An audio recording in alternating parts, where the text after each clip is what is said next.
Okay, John, this is obviously me.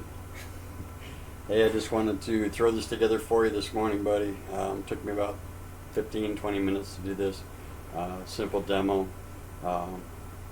It would be really nice that, like, when we get a hold, or you get a hold of your people coming in, like George Moss, if there's a way that George can either pre-send you a script layout, I don't know if that makes sense, but of all like what you're doing, it would be nice, because then you can really do some of these really cool transitions.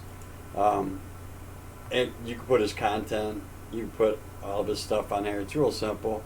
The one I'm using this right here is called a swipe.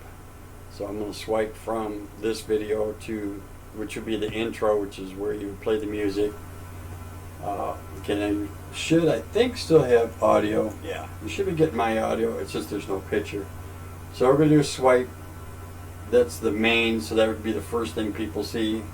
This would be the next thing. You know, welcome to All Points TV. It's our guest today, Kevin Manning. Could be anybody, whoever your guest is, what they're representing. Like in this case, you know, our guest George Moss. You know, what's up with George, whatever his topic is, and you could show that. And then as George starts to talk, you can set however you want this to go in. In this case, I'm going to use a fade. So this would be George Moss first talking, you know how he always has this little intro thing going on. And then, you know, after he gets talking and some of the topics that he's talking about, you can fade into those so your viewers can see it. Then you can put content in there if you want. So like as he's changing from one to the other, and this is a lot like the old OBS right here. It really is.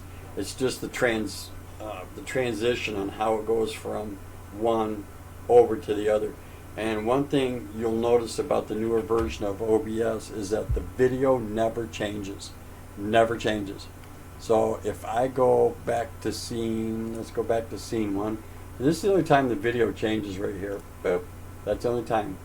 But if I go back into scene 2, and if you look at the size and the motion and everything, and if I'm, you know, doing whatever I'm doing, and I click on scene 3, the video never changes, but the content does. And that is the coolest thing about this software. It also allows you to do a lot with the audio. A lot of guys use soundtracks. I just need to figure out how to do it.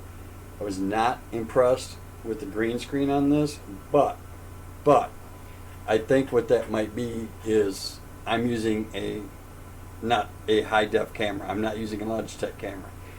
I'm using that Sony camera that I was telling you about. So that could have a lot to do with it. So I mean, it's hard to say. But anyway, dude, I was really happy with it. I did all this in about 10 minutes.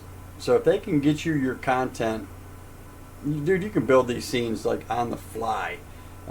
It's not that hard to build a scene on the fly.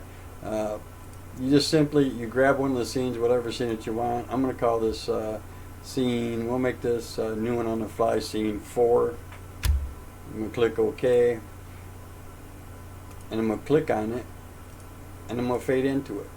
And I don't think there's anything in it, that's why it's not doing anything. Probably.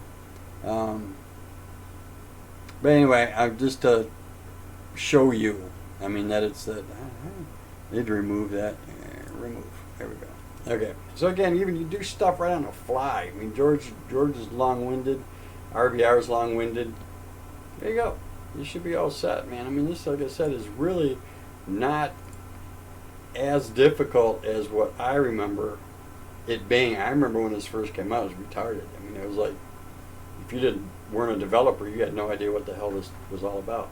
So here it is. I still got a few things I want to play with, but I really wanted to show you this so that you could see it. Till next time, my friend, I will see you on the other side.